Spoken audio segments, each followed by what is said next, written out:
आपकी सेहत को चुस्त, दुरुस्त और तंदुरुस्त रखने में मदद करेगा, बेहतर से बेहतरीन की तरफ जाने में मदद करेगा। शर्त ये है कि आप सभी लोग इस वक़्त एक लाइव वीडियो कॉन्फ्रेंस प्रोग्राम में मौजूद हैं। आप सभी लोगों का कैमरा ऑन होना उतना ही ज़रूरी है, जितना हवा में ऑक्सीजन का होना। अगर हवा से ऑक्सीजन निकाल दी जाए, तो ऐसी हवा के साँस लेने से कोई फ़ायदा होने वाला हो, तो बताइए मुझे? कोई फ़ायदा नहीं। ज़माना तो ऐसा आ गया कि 100% ऑक्सीजन का सिलेंडर लगा के भी कई बार लोगों के प्राण पखेरु परवास कर जाते हैं, तो उसकी वजह कई हो सकती हैं। लेकिन यहाँ पे आपकी सेहत सेहत के पैरामीटर के प्राण पखेरु बने रहें, इसके लिए ज़रूरी है कि आप कैमरा ऑन करके यहाँ बने रहें। गर्मी हो चुकी है, पंखे बहुत ज़रूरी हैं चलने के लिए, गर्मी यहाँ भी हो रही है, मेरे रूम का एसी उतना अच्छा कूल नहीं कर पा रहा हो और जब कुछ बताने चलते हैं तो टेम्परेचर और बढ़ जाता है। तो इन सारी चीज़ों को ध्यान रखते हुए आप सभी लोगों को मेरा साथ देना होगा और मेरी सिर्फ़ आप लोगों से इतना ही विनम्र निवेदन है कि आपका कैमरा ऑन रहना चाहिए, ताकि मेरे जैसे इंसान की हौसला अफ़ज़ाई हो सके और मैं वो आपको डिलीवर कर सकूँ जिसके लिए मुझे यहाँ इनवाइट किया गया है। और आप सब लोग अपना बेशकीमती वक़्त जो कभी लौट नहीं सकता, वो लेके यहाँ पे आए हैं। तय ये करना है आपको। संजीव सर ने और स्वाति मैम ने पूरी कोशिश की है और मैं भी करूँगा कि हम 100% आपको डिलीवर करें। तय ये करना है आपको। हम तो अपने समय को इन्वेस्ट कर लेंगे। हम अपने स्टोरी को सफल और सुफल दोनों कर लेंगे। आपको तय करना है कि आपका समय खर्च हो जाएगा या इन्वेस्ट होगा। इसीलिए बिल्कुल ध्यान से बैठिएगा यहाँ पे। फिर से आप सभी लोगों का बहुत शुक्रिया। एक सैटिस्फाइड कंज्यूमर से एक वेलनेस कोच की मेरी एक जर्नी है, वो मैं आपके बीच शेयर करूँगा। यहाँ जो भी आपके कोच हैं, वो कभी सैटिस्फाइड कंज्यूमर थे, आज वो एक वेलनेस कोच हैं और उनकी भी अपनी एक जर्नी जो आप लोग सुनते रहते हैं। आप में से कुछ लोगों ने मुझे पहले भी सुना होगा, कुछ लोगों को सुनने का मौका मिलेगा और ये मौका थोड़ा और बेहतर है क्योंकि आज हम लोग एक पवित्र पवित्र काम के लिए यहाँ पे इकट्ठा हुए हैं। वो सबसे पवित्र काम क्या है? अपने स्वास्थ्य को हमेशा बेहतर रखना, ताकि आप जिस भी धर्म, मत, संप्रदाय से बिलॉन्ग करते हैं, उसके बताए हुए मार्ग पे चलने में आपको आसानी हो। वो कोई भी काम हो सकता है, आपकी पूजा-पाठ, नमाज़, रोज़ा हो सकता है, व्रत हो सकता है। आज हम लोग रोज़ा और व्रत के टॉपिक पे भी बात करेंगे और जो मेरी स्टोरी है आपको उसमें वो सारी चीज़ें देखने को मिलेंगी कि कैसे एक कोच क्लब की मदद से अच्छा बैलेंस न्यूट्रिशन ब्रेकफास्ट लेते हुए आप भी अपनी सेहत के पैरामीटर को और बेहतर कर सकते हैं। तो ज़्यादा समय ना लेते हुए शुरू करना चाहूँगा। मेरा नाम खालिद है। एक सर्टिफाइड कंज्यूमर से वेलनेस कोच की जर्नी के लिए मैं आज यहाँ पे हाज़िर हुआ हूँ और इस वक़्त मैं वैसे तो मैं लखनऊ से बिलॉन्ग करता हूँ, इस वक़्त मैं दुबई में हूँ। मैं एक बिज़नेसमैन हूँ, तकरीबन 20-22 साल से मेरा यहाँ आना-जाना लगा रहता है और वो कहते हैं ना कि जैसा आप सोचते हैं वैसा आप धीरे-धीरे बन जाते हैं और जैसे लोगों के बीच में आप रहते हैं, आप वैसे भी बन जाते हैं। ये क्लब एक हेल्दी कम्युनिटी है और ये हेल्दी कम्युनिटी आपको वो बहुत कुछ चीज़ें देती है, जो कई बार बहुत अच्छी चीज़ें लेने के बाद भी आपको नहीं मिलती क्योंकि आप ऐसे माहौल में नहीं रहते हैं। तो मेरे साथ भी कुछ ऐसे ही था। हेल्थ इज़ अ वेल्थ, तंदुरुस्ती हज़ार नियामत है। किसने-किसने सुना है? वी बनाइए। सबको पता है। मैंने भी सुना है, बचपन से मुझे ये बताया गया था क्योंकि मेरे फ़ादर पहलवान थे। पहलवान जानते हैं ना दंगल फ़िल्म में आमिर खान? बापू सेहत के लिए तू तो हानिकारक है। तो वो मेरे फ़ादर थे और 12 साल की उम्र से उनकी निगरानी में मैं अखाड़े में जाया करता था। यहाँ कोई है जो अखाड़े में दंगल लड़ने जाता था? मैं जाता था। और पहलवानी तो मेरे खून में है। जो आमिर खान की फ़िल्म का डायलॉग था, वो मेरी ज़िंदगी में आज से काफ़ी समय पहले से चल रहा था। 12 साल की उम्र में अपने फ़ादर की निगरानी में ढेर सारी अखाड़े में कसरत करता था और जब मैं अखाड़े में कसरत करता था, तो वहाँ मैंने किसी को वज़न घटाने के लिए आते हुए नहीं देखा था अखाड़े में। बाय द वे बताता चलूँ आप लोगों को। अगर आप में से किसी ने देखा हो और जानता हो थोड़ा बहुत, तो किसी ने भी अखाड़े में किसी को वज़न घटाने के लिए आते हुए नहीं देखा होगा। वहाँ सब फिट रहने के लिए आते थे या पेशेवर पहलवान होते थे, कुश्ती दंगल लड़ना उनका शौक होता था इसलिए आते थे। तो मैं भी जाता था और जब बड़ा हुआ, तो जिम जाने लगा। आप में से बहुत सारे लोग जिम जाते होंगे, लेकिन यहाँ मौजूद ज़्यादातर लोग जो जिम जाते थे, वो मेरी तरह फिट रहने के लिए नहीं जाते थे, वज़न घटाने के लिए जाते रहे होंगे। यही आजकल हो रहा है। जिम क्या है? अखाड़े का एडवांस वर्जन है। अब आप मुझे ये बताइए कि अखाड़े में लोग फिटनेस के लिए जाते थे, जिम में वजन घटाने के लिए क्यों जाते हैं? आज इसके बारे में भी आपको जानकारी मिलेगी। तो मैं बता दूं, मैं जिम में कोच की देख-रेख के बगैर गलत तरीके से वेट लिफ्टिंग करने की वजह से मेरी स्पाइन यानी बैकबोन इंजर्ड हो गई। ध्यान से सुनिएगा, कोच की देख-रेख के बगैर। क्यों? मेरा ये मानना था मैं खानदानी पहलवान हूँ, पहलवानी मेरे खून में बसी हुई है, ये कोच मुझे क्या सिखाएगा? अब क्या था, मेरे फादर एक अखाड़े के पहलवान थे और जिम में कोच अलग चीज़ होती है। मैंने उसको वैल्यू नहीं दी, क्योंकि इस दुनिया में बहुत सारी लाइलाज बीमारियाँ हैं। आप कहेंगे आपके क्लब में बहुत सारी चीज़ें बताई जाती हैं और डिस्क्लेमर भी दिया जाता है। हम किसी बीमारी को ठीक करने का दावा नहीं करते, लेकिन मैं आपको एक दावा करता हूँ, एक तथाकथित बीमारी, नाम जानना चाहेंगे? उस बीमारी को कहते हैं अंग्रेजी में आई नो एवरीथिंग, मुझे सब पता है, ज़्यादा ना बताओ। अब बताइए, इस बीमारी का अगर इलाज करने का हम दावा करें, तो कोई हर्जा तो नहीं है ना? ये विदाउट डिस्क्लेमर है। तो ये मुझे भी थी और जिसके नतीजे में मैंने ताकत का इस्तेमाल किया, टेक्निक नहीं लगाया और मेरी स्पाइन, रीढ़ की हड्डी, कमर की, बैकबोन की डैमेज हो गई। बाएं पैर का घुटना इंजर्ड हो गया। नौजवानी का आलम था तो पता नहीं चला, क्योंकि ये आज से लगभग 27-28 साल पुरानी बात है। आप कह रहे होंगे 27-28 साल पुरानी बात है तो क्या बचपन में वेट लिफ्टिंग किया करते थे? ऐसा नहीं है। अभी आगे आपको पता चलेगा कि मेरा बचपन का नहीं, अब मैं 55 की तरफ जा रहा हूँ। बस 3 साल और 8 दिन पीछे हूँ 55 से। समझ सकते हैं ना? यानी 1 अप्रैल को मैं 52 साल का हो जाऊँगा। तो मैंने कोच की निगरानी के बगैर गलत तरीके से वेट लिफ्टिंग की, जिसकी वजह से मेरी स्पाइन और बाएँ पैर का घुटना डैमेज हो गया। नौजवानी का आलम था, पता नहीं चला। और दूसरी एक चीज़ थी, मुझे खाना बहुत पसंद था। पहले भी, आज भी और उम्मीद है आगे भी रहेगा। और खाने का शौक तो इतना था मैं बता नहीं सकता कि मैं रियल एस्टेट डेवलपर हूँ। जब मैं लखनऊ में कहीं अपना कोई प्रोजेक्ट स्टार्ट करता तो वहाँ एक ढाबा खोलता था और जब मैंने दुबई में 2000 में बिज़नेस स्टार्ट किया तो मैंने यहाँ भी एक रेस्टोरेंट खरीद लिया। लेकिन वो कहते हैं ना कि दौलत कमाना सेहत गँवाना और सेहत को पाने के लिए दौलत गँवाना, ये दुनिया में सारे लोग करते हैं, मैं भी कर रहा था, मुझे कुछ बुरा नहीं लग रहा था। और हालात ये हो गए, क्योंकि मेरी स्पाइन इंजर्ड थी, घुटने में इंजरी थी, तो मैं कसरत वगैरह करना लगभग छूट गया और हालात बदतर होते चले गए। वज़न कब तेज़ी से भाग गया पता नहीं चला, क्योंकि एंटरटेनमेंट के नाम पे एक ही चीज़ जानता था, कब कहाँ खाने जाना है। कहते हैं ना, अपने खाए नियामत और अपने मरे कयामत। मैं उसमें एक आदमी था, तो आप इसका मुहावरे का मतलब ढूँढते रहिएगा, आपको पता चलेगा। तो ये सारी चीज़ें मेरे साथ चल रही थी और मेरे बच्चे हैं 3, उस वक़्त नहीं थे और एक बीवी है। हाँ, तो वो नतीजतन क्या हुआ कि हमारे बच्चे ठीक-ठाक थे, लेकिन मेरी वाइफ़ के साथ बहुत सारी दिक्कत हो गई। उनको बहुत सारे हेल्थ इश्यूज़ आ गए, उनका भी वज़न बहुत बड़ा था। उनका गॉल ब्लैडर शादी के 6 महीने बाद ही रिमूव हो गया था और उसके बाद बहुत सारे हेल्थ इश्यूज़ आते चले गए। खान-पान, लाइफ़स्टाइल गड़बड़-सड़बड़ सब होती चली गई। ऐसा नहीं कि ज़िंदगी में सब बहुत अच्छा ही अच्छा था, बहुत सारा स्ट्रगल था।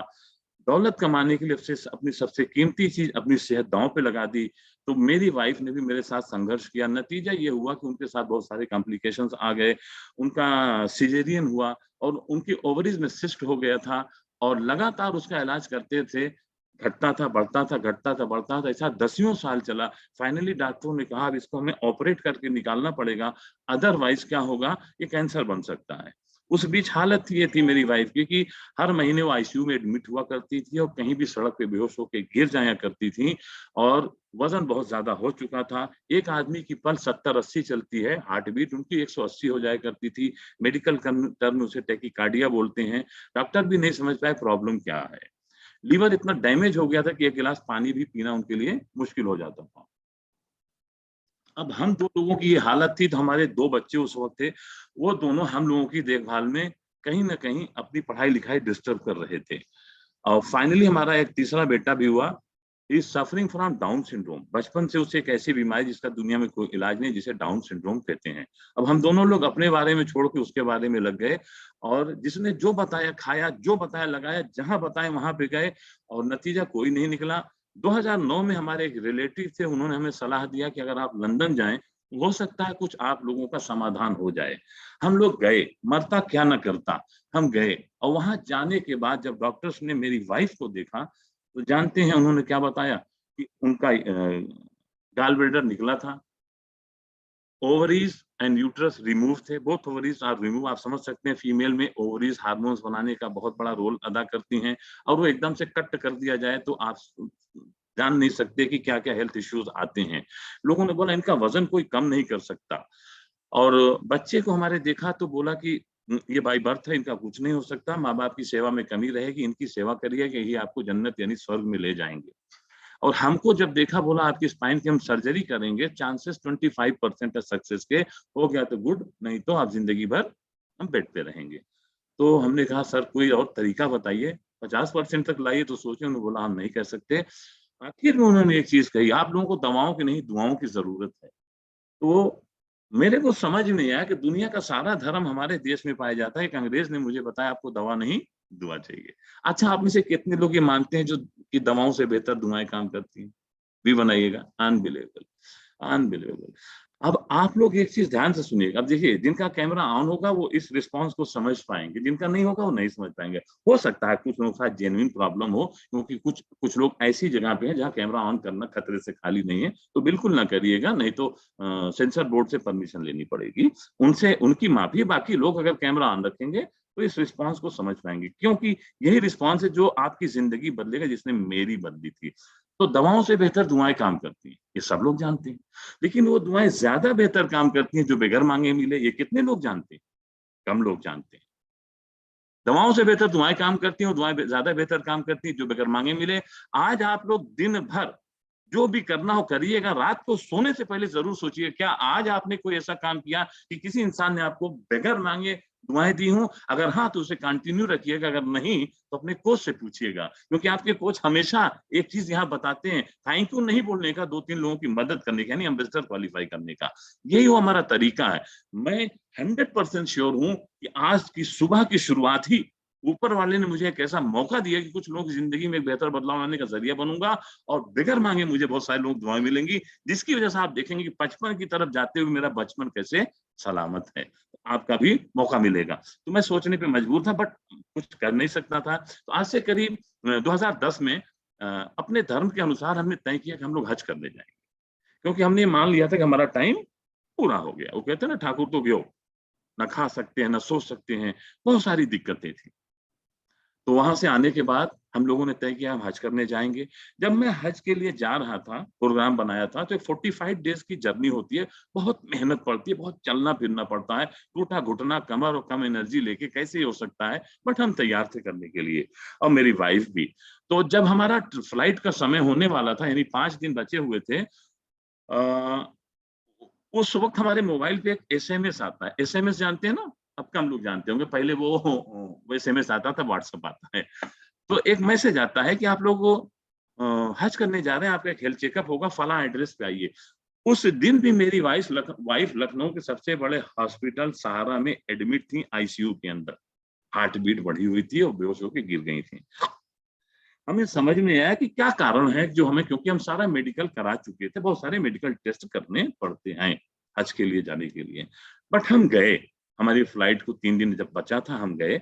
एक जगह हम गए, तब वो डिजिटल वर्ल्ड नहीं था, तब वो फिजिकल वर्ल्ड था और 2010-11 की बात है। हम वहाँ पे गए, हमने देखा कि कुछ लोग इलनेस और वेलनेस के बीच का अंतर बता रहे हैं और वहाँ बहुत सारे मोटे लोग अपना वज़न कम करने के लिए बैठे हुए हैं। उनको कुछ गरम और कुछ ठंडा सर्व किया जा रहा है। हमारी बारी भी आने वाली थी, लेकिन उतनी देर में वो एक जो बीमारी थी ना, आई नो एवरीथिंग, वो जाग गई। मुझे सब पता है, ये कुछ बेवकूफ़ बनाएगा। क्यों बनाएगा? क्योंकि हम बहुत ठगे जा चुके थे। जिसने जो बताया खा लिया, जो बताया लगा लिया, नतीजा ज़ीरो बटा सन्नाटा था। तो हमने बीवी से कहा सुनो आज हम ठगे नहीं जाएँगे, आज हम यहाँ से निकल जाएँगे। तो जब हमारा तब तक नंबर आ गया, तो हमारे कोच ने एक हेल्थ इवैल्यूएशन हमारा किया था और देख के बोला, "सर आपकी सेहत बहुत खराब है।" हमने कहा, "पता है यार, सही कैसे होगी ये बताओगे?" तो उन्होंने कहा, "आप अपना खाना, अपनी लाइफ़स्टाइल सही करिए, आपकी सेहत बेहतर हो जाएगी।" मेरी बीवी ने मुझे देखा, मैंने उन्हें देखा, हम दोनों ने मिलकर अपने कोच को घूरा, बहुत कस के। "तुम हमें खाना बताओगे?" अरे मेरे पास दुबई में रेस्टोरेंट दुनिया वहां खाने आती, तुम मुझे खाना सिखाओगे? और लाइफ स्टाइल, गाड़ी घोड़ा घड़ी सब एक कलर की पहनता हूँ, और क्या चाहिए?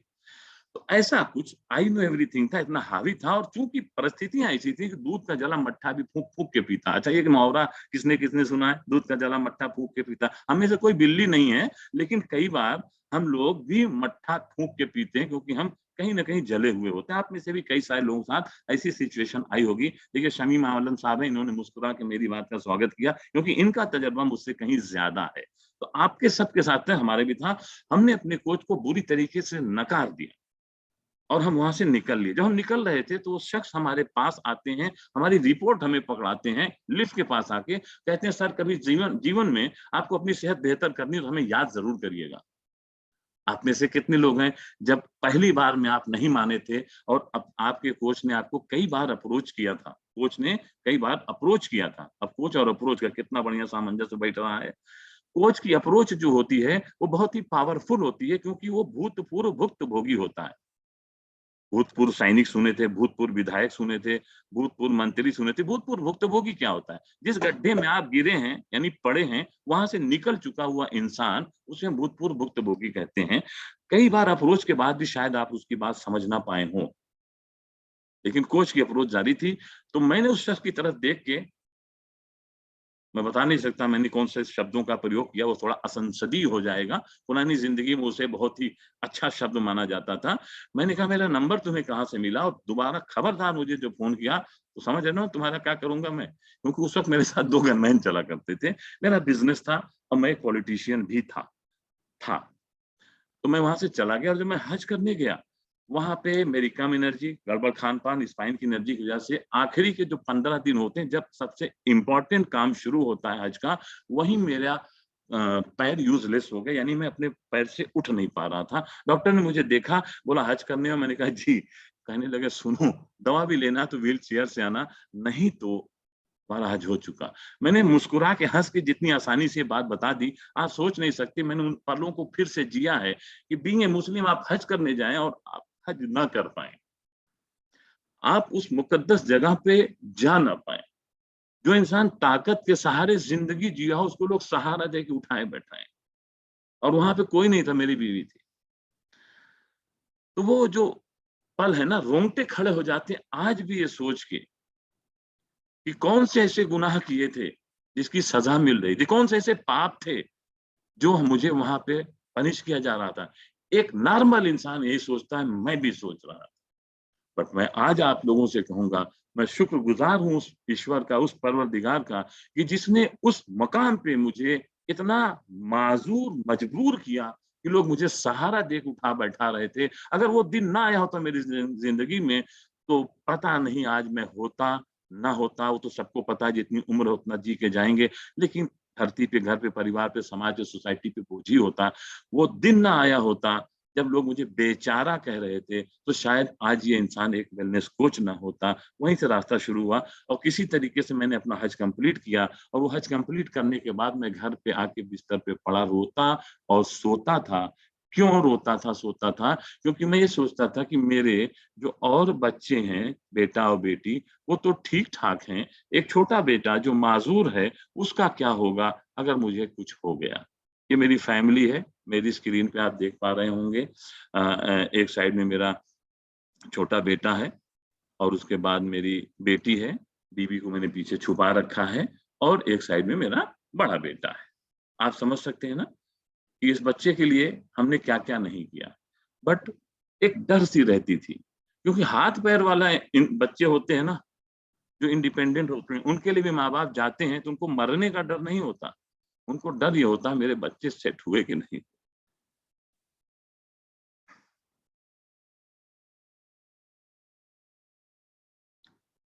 हम समझ सकते हैं जिनके माँ-बाप नहीं हैं, समझ सकते हैं ना? मेरे फादर को गए हुए तकरीबन 20 साल हो गए, मुझे आज भी उनकी कमी महसूस होती है। और मैं तो लाचार बेबस बिस्तर पे पड़ा हुआ था। ये बेटा जो मेरा बड़ा, देख रहे हैं ना आप यहाँ पे, जो मेरा इधर बैठा हुआ, बचपन में उँगली पकड़ के चलना सिखाया इसको। हम सबके माँ-बाप ने हमें उँगली पकड़ के चलना सिखाया।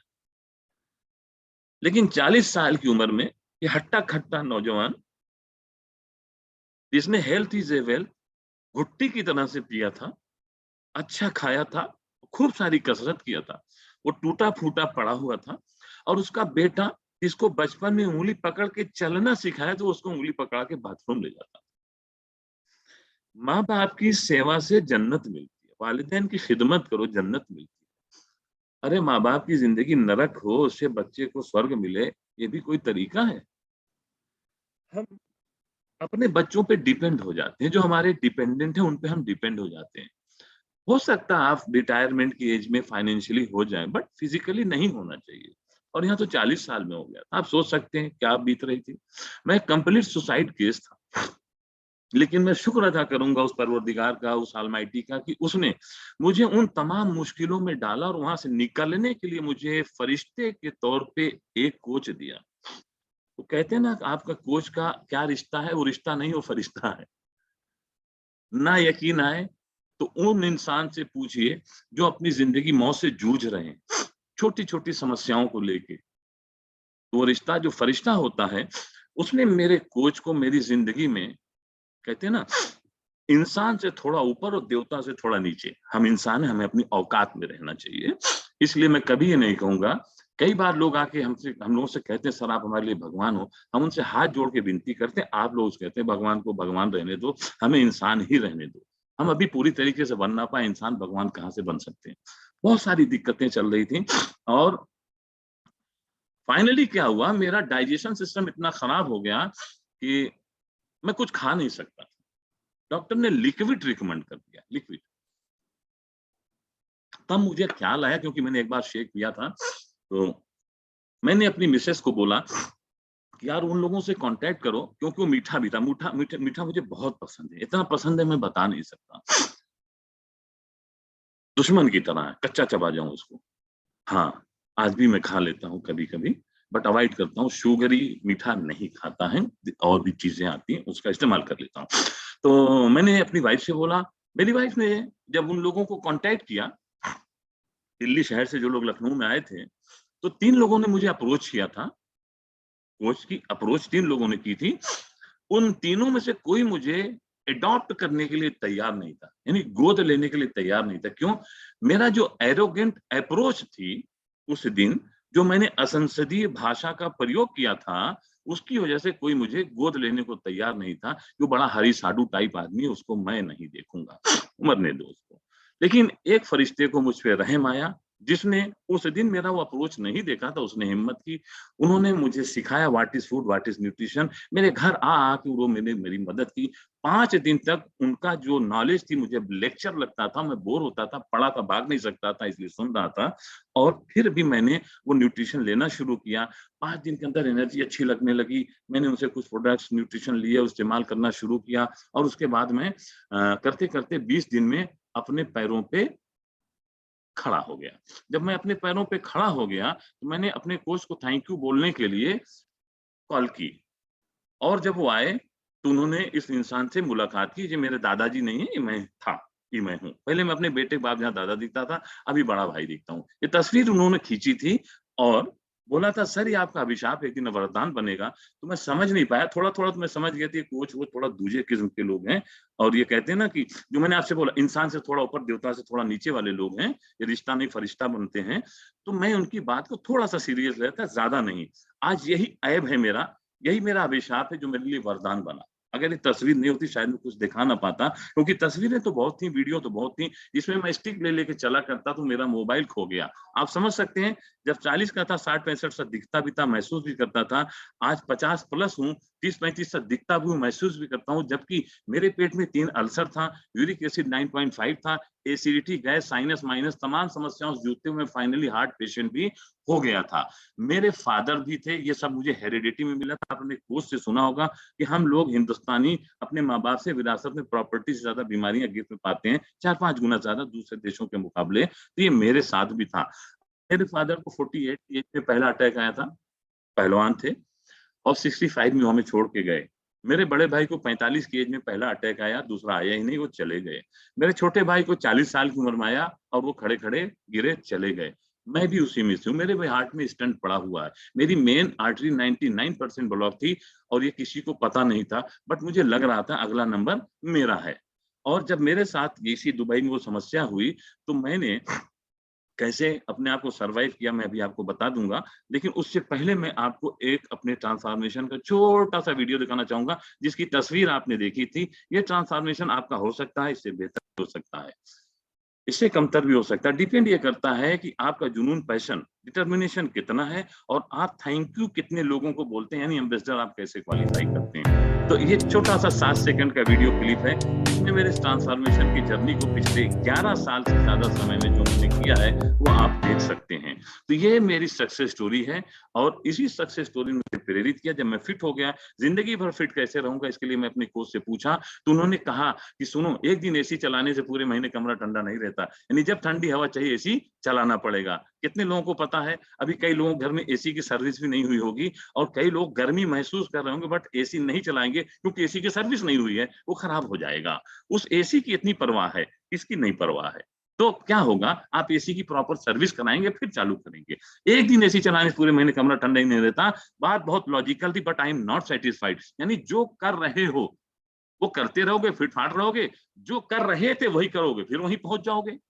यानी कि आपके हाथ में फ्रैक्चर हो जाए, खुदा न खास्ता हो ना किसी को, लेकिन हो जाए, तो आप दुनिया के सबसे मशहूर डॉक्टर जो हड्डी का, उससे अपने हाथ का इलाज कराएँ और ठीक हो जाए। उससे कहें गारंटी दो दोबारा नहीं टूटेगा। कहे कि जहाँ से कूदे बेटा कूटो वहाँ से नहीं 3-4 जगह से और टूटेगा। तो इस चीज़ की कोई गारंटी नहीं है, आपकी ज़िम्मेदारी है। Life is your, choice is your. तो उसके नतीजे में क्या था, मैं सैटिस्फाइड नहीं हुआ। तो मैं अपने बहुत सीनियर कोच से मुलाकात की जब, तो उन्होंने कहा बड़ा परेशान रहते हो, प्रॉब्लम क्या? मैंने कहा मैं दोबारा व्हीलचेयर पे नहीं जाना चाहता, मैं अपने बच्चों पे डिपेंड नहीं होना चाहता, मैं धरती पे परिवार पे बोझ नहीं होना चाहता, मैं अपनी पसंद का खाना चाहता हूँ, अपना वज़न बढ़ाना भी नहीं चाहता हूँ, तो क्या करूँ? उन्होंने एक वर्ड बोला अंग्रेजी में, ध्यान से सुनिएगा, समय हो गया है, हमें जिस टॉपिक पे बात करनी थी वो अभी पीछे कहीं है। मैं माज़रत चाहूँगा आप लोगों से और रिक्वेस्ट करूँगा कि अगर आप लोग 5-10 मिनट मुझे और दे देंगे एक्स्ट्रा बोनस, क्योंकि मेरी घड़ी 1.5 घंटे पीछे चल रही है इंडिया से, तो बड़ी मेहरबानी होगी। मेरे सीनियर कोच ने बोला अंग्रेजी में एक वर्ड, ज़िंदगी भर फिट रहना चाहता हूँ, क्या करूँ?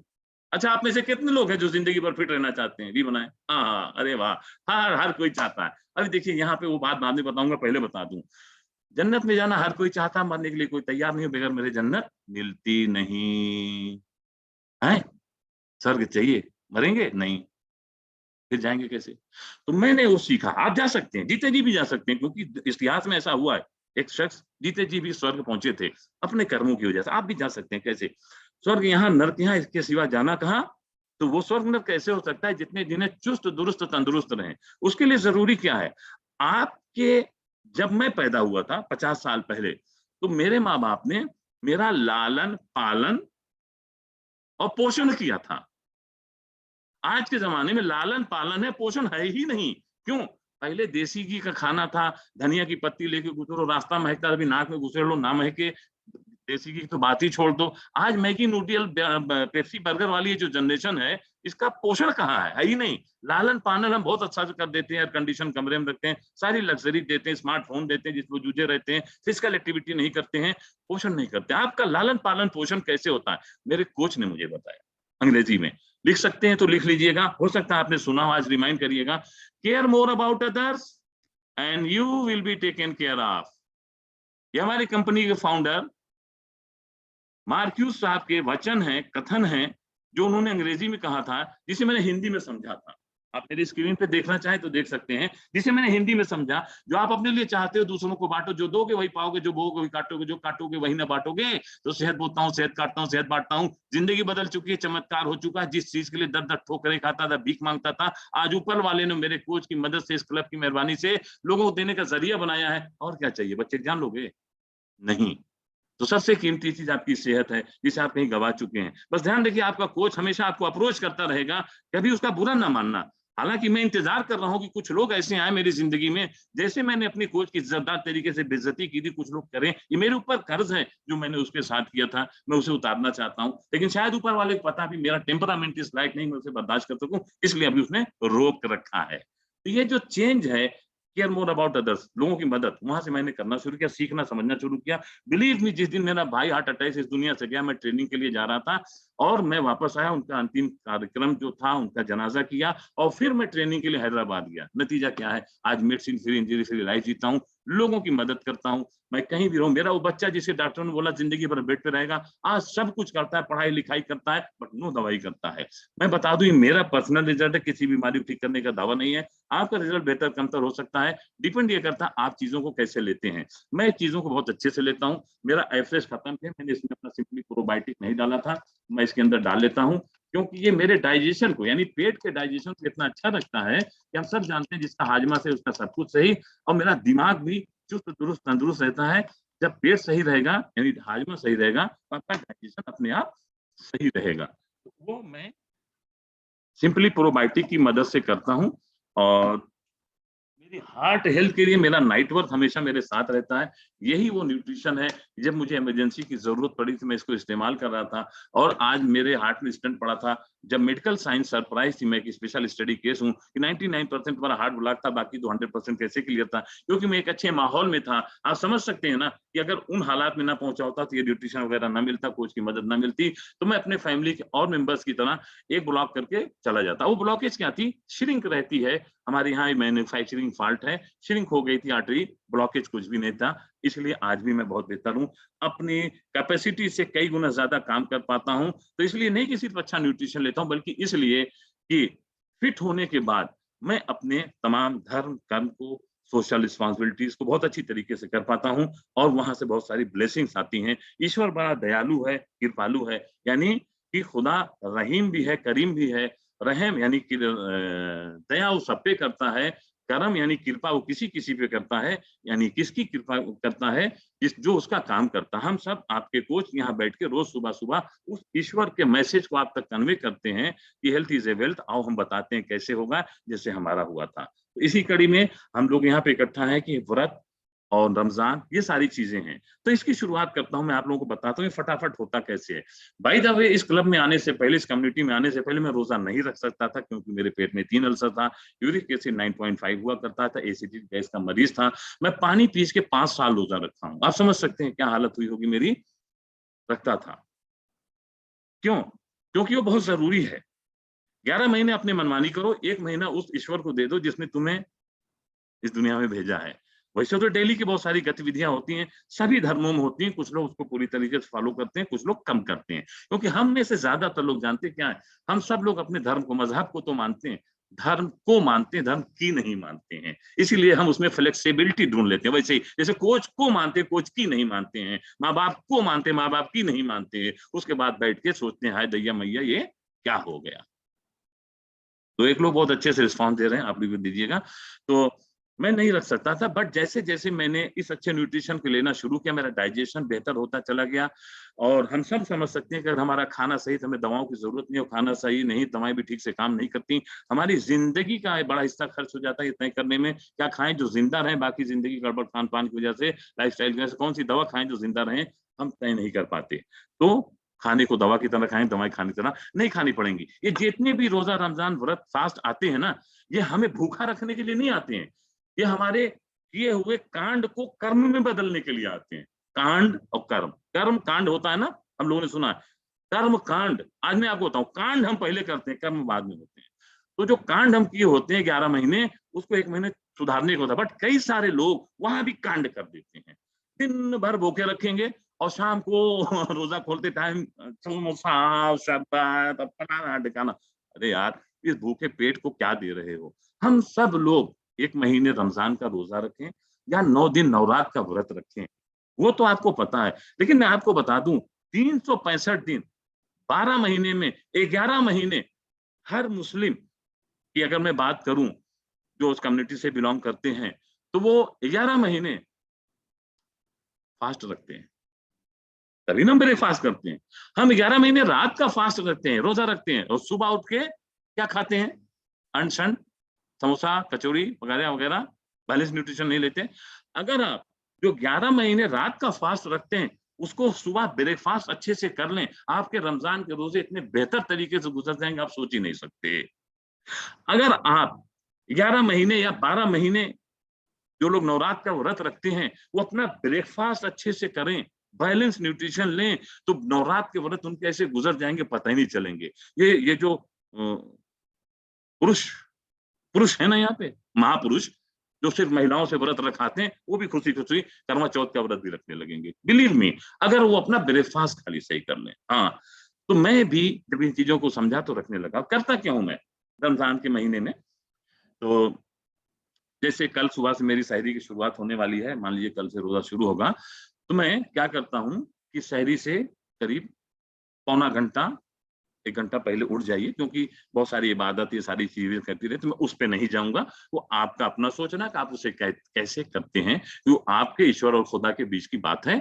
यहाँ मेरे आपके बीच की बात है। मैं आपको ये बताऊंगा कि कैसे आप रमजान में अच्छी खुराक के जरिए अच्छा रोजा रख के वो सारी इबादत कर सकते हैं जिसके बारे में कहा गया कि 70 गुना मिलता है। रमजान में किसी भी अच्छे कर्म को करने का 70 गुना फल मिलता है, ऐसा हमें बताया गया है। तो हम सब थोड़ा लालची लोग हैं, 1 का 70, इससे बढ़िया सौदा कुछ नहीं हो सकता, ठीक है ना। तो चलिए, सुबह की शुरुआत हम कैसे करते हैं रमजान में, मैं आपको बता दूं। तो सुबह सहरी के टाइम उठना, सहरी से आधा पौना घंटा पहले 1 गिलास गुनगुना पानी पीना, जो मैं ऐसे भी पीता हूँ। और उसके बाद मैं क्या करता हूँ कि मेरे आईफ्रेश को और उसमें एक सिंपली प्रोबायोटिक डाल लेता हूँ, और कई बार मैं उसमें अपना ये हाइड्रेट 24 भी डालता हूँ। क्यों? गर्मियां आएंगी और आपका पसीना निकलेगा, तो ये उसे रिकवर करेगा। इसके अंदर इलेक्ट्रोलाइट है और शुगर कंटेंट बहुत कम है। दुनिया का इकलौता हाइड्रेट 24 ऐसा प्रोडक्ट है जिसको सुपर एथलीट भी यूज करते हैं, और जो टॉप के ऐसे ड्रिंक हैं उनसे दसियों गुना बेहतर है रिजल्ट परफॉर्मेंस के मामले में, और इसके कोई साइड इफेक्ट नहीं है। तो एफ्रेश हम बना के पीते हैं। तो क्या करता हूं मैं, 1 चम्मच का एफ्रेश लेता हूं, आप 2 भी ले सकते हैं एक ही बार में। मैं 1 चम्मच एफ्रेश लेके उसमें सिंपली प्रोबायोटिक डाल के थोड़ा हाइड्रेट डाल के उसको पीता हूँ, और उसके बाद में अपना शेक बनाता हूँ, शेक पीता हूँ। मेरा शेक 3 चम्मच फार्मूला वन, 2 चम्मच प्रोटीन का रहता है, आमतौर से भी, और रमजान में खास तौर से रहता है ये। आप सभी लोग जो रोजा रखते हैं, व्रत रखते हैं, वो कोशिश किया करें 3 चम्मच कम से कम फार्मूला वन और 2 चम्मच पर्सनलाइज्ड प्रोटीन पाउडर का इस्तेमाल किया करें। और उसके साथ साथ आपके पास 2 ऑप्शन आते हैं। एक आता है फाइबर कॉम्प्लेक्स पाउडर, और वो टैबलेट फॉर्म में भी आता है। जिसके पास पाउडर फॉर्म में है वो 1 चम्मच उसमें डाल ले शेक के साथ में, और उसको ब्लेंड करके सिप लेके पी ले। 5-10 मिनट वक्त रहना चाहिए। अब नींद हावी रहेगी तो एंड टाइम पे उठोगे तो ठीक नहीं। हालांकि हमारा ये अच्छा ब्रेकफास्ट ओनली 5 से 10 minute from making to taking, लेकिन यार ये लिक्विड है, इसमें ना दांतों काम ना हाथों काम, बस आपके मुंह में जो सलाइवा है ना, लार है ना, उसका बहुत सारा काम होता है हर खाने पीने की चीज में। इसीलिए कहा गया है कि पानी को खा जाओ, खाने को पी जाओ। अब उसके लिए आपके पास वक्त होगा तब ना, तो उसके लिए आप ऐसा बना सकते हैं। 3 चम्मच फार्मूला में, 2 चम्मच पर्सनलाइज्ड प्रोटीन पाउडर, 1 चम्मच फाइबर कॉम्प्लेक्स। जिनके पास फाइबर कॉम्प्लेक्स है, नहीं तो टैबलेट फॉर्म में रखिए, ले लीजिए। अगर मंगाना ही है तो मैं प्रीफर करूंगा, सजेस्ट करूंगा कि आप फाइबर कॉम्प्लेक्स लीजिए, और उसका बढ़िया सा शेक बनाइए। साइज थोड़ा बड़ा कर लीजिए ताकि उसमें पानी भी चला जाओ। शेक मेट तो आपका रहेगा ही रहेगा। उसको बना के आप एक 300-400 ml का बढ़िया सा शेक सिप लेके पीजिए, और उसी बीच में आप मल्टीविटामिन फार्मूला 2 जिसे हम कहते हैं वो लीजिए। अब देखिए, आप लोगों से बात करते वक्त मुझे याद आ गया, अगर आप इजाजत दें तो मैं अपनी मल्टीविटामिन ले लेता हूँ। ये मेरी मल्टीविटामिन है, रोजा अभी शुरू नहीं है लेकिन ये हमारे साथ हमेशा रहता है। और लाइफ लाइन, जैसे ये है मेरी लाइफ लाइन, और हाँ मेरी लाइफ लाइन है, इसका नाम नहीं, मेरे हार्ट की लाइफ लाइन है। और कैल्शियम भी मैं लेता हूँ, और एक्टिवेटेड फाइबर है ये, जिसे आप ले सकते हैं अगर आपके पास टैबलेट फॉर्म में है।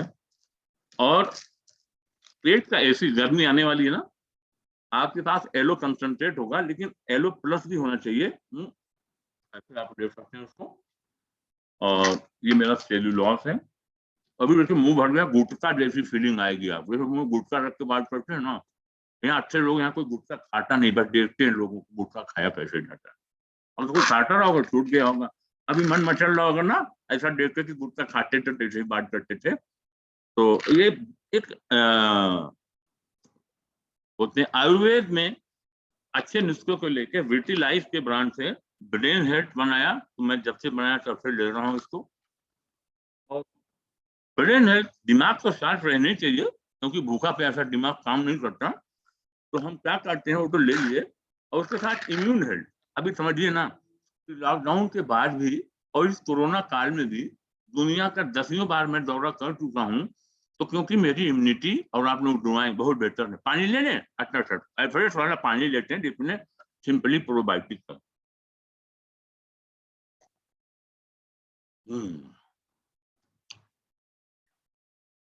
लोग मुझ पे हंसते हैं, लोग मुझ पे हंसते हैं क्योंकि मैं लोगों से अलग हूँ। मैं सब पर होता हूँ क्योंकि वो सब एक जैसे हैं। तो आप मुझ पे हंसिए, मैं आप पे हंसूं, उससे फर्क नहीं पड़ता। फर्क ये पड़ता है कि किसी चीज को सीखने के लिए हम कितना आसान तरीके से चीजों को कर सकते हैं। आपके कोच जो कुछ भी आपसे बताते हैं वो वही बताते हैं जो वो करते हैं। तो मैं क्या करता हूँ, मैंने अपना बढ़िया शेक बनाया और जितने भी सप्लीमेंट है वो मैं सारा लेता हूँ हमेशा से। तो रमजान में क्यों छोड़ूंगा?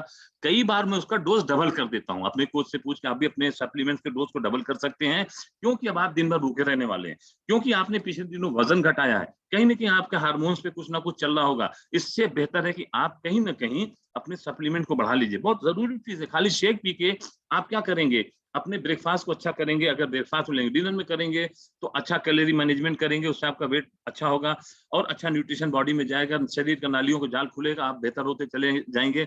आप सभी को बहुत शुक्रिया हौसला अफजाई के लिए। लेकिन आप मुझे बताइए, यहाँ जितने सारे लोग मौजूद हैं, 311 लोग मौजूद हैं, आप सब 311 लोग एक घर में रहते हैं और आप सबके घर में कमरे में बहुत सारा अलग अलग कमरे का अलग दरवाजा है, ताला चाबी है कि नहीं है? कितने लोग हैं जिनके घर में ढेर सारे दरवाजे हैं और एक ही ताला चाबी है? हाँ, नहीं ना, किसी के नहीं। सबके दरवाजे अलग हैं, सबके ताला चाबी अलग हैं। और उन सारे दरवाजों की सुरक्षा के लिए घर में एक बाउंड्री वाल होती है या कोई एक मेन डोर होता है, उसका ताला चाबी थोड़ा और मजबूत होता है नहीं? अब आप मुझे बताइए, आप अपने मेन डोर के ताले से, चाबी से क्या अपने बेडरूम का दरवाजा खोल सकते हैं? ना, बिल्कुल नहीं खुलेगा। अब पूरे घर की चाबी इकट्ठा कर लीजिए और मेन गेट की चाबी भी ले आइए और अपना तिजोरी ताला खोलिए, खुलेगा? कभी नहीं खुलेगा। सेफ है। तो आप समझ सकते हैं, आप शेक पी के सोचें कि उसी से पूरी सेहत मिलेगी, नहीं। आपकी बॉडी को 56 भोग किससे ज्यादा की अच्छे न्यूट्रिशन की जरूरत होती है। आपको अलग तरीके के सप्लीमेंट, जैसे अच्छा पेट्रोल गाड़ी में डाल दिया, अच्छा इंजन ऑयल नहीं डाला, इंजन चलेगा नहीं। दोनों अच्छा डाल दिया, गियर ऑयल नहीं डाला, गियर गाड़ी चलेगी, गियर लगेगा नहीं। Petrol, engine oil, gear oil तीनों अच्छा डाल दिया, ब्रेक ऑयल नहीं डाला, गाड़ी चलेगी तो रुकेगी नहीं, और रुकेगी तो चलने लायक नहीं बचेगी, बाढ़ दाढ़ कहानी खत्म। तो आपको सब कुछ सप्लीमेंट अच्छा गाड़ी में चाहिए, बॉडी में क्यों नहीं चाहिए? आप जिस एसी की ठंडी हवा खाएंगे, अभी कुछ देर में कुछ लोग खा भी रहे होंगे, उस एसी की जाली को हर 15 दिन में आप साफ नहीं करेंगे तो चोक हो जाती है। क्या आपने उसमें धूल डाली थी? नहीं। आपकी सबसे सेफेस्ट जगह आपका बेडरूम, वो चोक हो जाता है धूल से। बॉडी कितना चोक होती होगी? तो आपको जरूरत है ना कई सारे डिटॉक्सिफिकेशन के लिए चीजों की। तो ये जो न्यूट्रिशन आपकी मदद करता है, तो यहाँ रमजान में, व्रत में अच्छा शेक आप इस तरीके से लेते हैं और दिन भर आपका बढ़िया चलता है। मैराथन चल रही है, जो लोग रोजे रखेंगे, व्रत रखेंगे, वो भी मैराथन पार्टिसिपेट कर सकते हैं, क्योंकि आपके क्लब और कोच ने आपके लिए कई सारे आसानियां पैदा की हैं। क्योंकि हमारा मानना ये है कि समझना होते हैं ना, जीनियस इंसान वो होता है जो कॉम्प्लिकेटेड चीजें करता है। पुरानी बात, जीनियस इंसान वो है जो कॉम्प्लिकेटेड चीजों को आसान करता है जिसे हर कोई कर सके। अब आप किस तरीके के जीनियस है मुझे नहीं पता, लेकिन हमने यहाँ पे यही सीखा। आपके coach Swati sir, Sanju ma'am और तमाम क्लब ऑपरेटर जो यही चीजें सिखाते हैं कि आपको चीजें आसान करनी है। तो वो वाला जीनियस, तो क्या करना है, जो लोग रोजा रखेंगे, व्रत रखेंगे, वो भी मैराथन में पार्टिसिपेट कर सकते हैं। करना क्या होगा, शहरी में अपना शेक पिया, सप्लीमेंट लिया और खजूर खा ली, 1 2 3 खजूर को कहा जाता है, 1 खाओ, 3 खाओ, 5 खाओ, खा लिया। जितना आराम से पानी पी सकते हैं पी लीजिए, बाकी आपको जो भी नमाज रोजा आगे का करना है कीजिए। अब आपका दिन एक गुजर जाएगा। सहरी के बाद अफ्तारी का टाइम होता है। गलती से भी रूह अफ़ज़ा का शरबत या कोई ऐसा शरबत मत पीना जिसमें चीनी मिली होती हो। आपको क्या करना है, एलो कंसंट्रेट लेना है, उसके अंदर आप अपना हाइड्रेट भी मिला सकते हैं, एफरेश भी मिला सकते हैं, 1 लीटर पानी में बना लीजिए और उसको सिप ले लेके पीजिए। कोशिश कीजिए ठंडा ना हो, बर्फ की और फ्रिज का पानी बिल्कुल अवॉइड कीजिएगा, गुनगुना पानी पीजिएगा। यकीन जानिए, गुनगुना पानी आपकी बॉडी की नालियों को एकदम साफ कर देगा। और उस पानी से आप रोजा खोलिए खजूर खा के और उसके बाद आप शेक पी लीजिए। जैसे सुबह में आपने शेक बनाया तो वैसे शेक आप शाम को भी बनाइए फाइबर के साथ। ना हो तो आप उसमें बीटा हार्ट भी डाल सकते हैं, मैं फाइबर की जगह बीटा हार्ट डालता हूँ, वो भी पाउडर फॉर्म में होता है, और उसको डाल के आप शेक पी के अपना रोजा खोल सकते हैं। पकौड़ी सकौड़ी ये सबसे दूरी बना के रखिएगा। मैं फिर बता दूं, कोल्ड ड्रिंक पेप्सी जो पीते हैं, कई बार लोग रोजे रमजान और व्रत में पीते हैं, आप जानते हैं क्या करते हैं? कोल्ड ड्रिंक पेप्सी तो पीना ही नहीं चाहिए, जहर नहीं, जहर का बाप है ये। और कई सारे लोग व्रत में और रोजे में भी पीते हैं। तो हमने बहुत पुरानी कहावत सुनी है, अपने पैर पे कुल्हाड़ी मारना। कितने लोग ये बात जानते हैं? हाँ, इससे आगे की बताते हैं। पड़ी हुई कुल्हाड़ी पे कूद जाना, जहमत ही ना करो उठाने की। ये काम तब आप करते हैं जब आप व्रत या रोजा या ब्रेकफास्ट के टाइम नमक चीनी मैदा का इस्तेमाल करते हैं, या उसमें कोल्ड ड्रिंक जैसी चीजों को इस्तेमाल करते हैं। मत कीजिए। अगर आप ऐसा करेंगे तो आप पड़ी हुई कुल्हाड़ी पे कूद जाएंगे, आपका सारा किया धरा पे पानी फिर जाएगा। देखिए, किए धरे पे पानी सुबह सुबह फेरते हैं, बाकी पानी नहीं फेरते हैं। उसके अलावा अगर फेरते हैं तो आपका पैसा है, आपकी लाइफ है, आपका समय है जो बहुत कीमती है, आप इसे बर्बाद मत कीजिए, इन्वेस्ट कीजिए। तो आप अफ्तारी ऐसे कर लेते हैं। अब कई बार मन है, मानता नहीं है, तो अगर आपको थोड़ा बहुत कुछ खाना है तो जब आप तरावी वगैरह पढ़ के आए तो थोड़ा बहुत कुछ कर ले सकते हैं। कोशिश कीजिए कि अपने शेक के साथ फ्रूट ऐड कर लीजिए।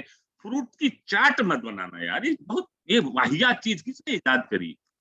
फ्रूट फ्रूट है। अगर ऊपर वाले को लगता है इसकी चाट बनानी है, इसकी जिसने इसकी दुनिया बनाई उसकी चाट बना के ना भेज देता आपको। और फ्रूट जूस मत पीना, कभी कभी हो गया।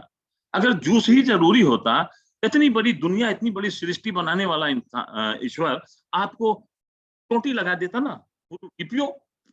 नारियल पानी में टोटी लगाया, उसका जूस पियो।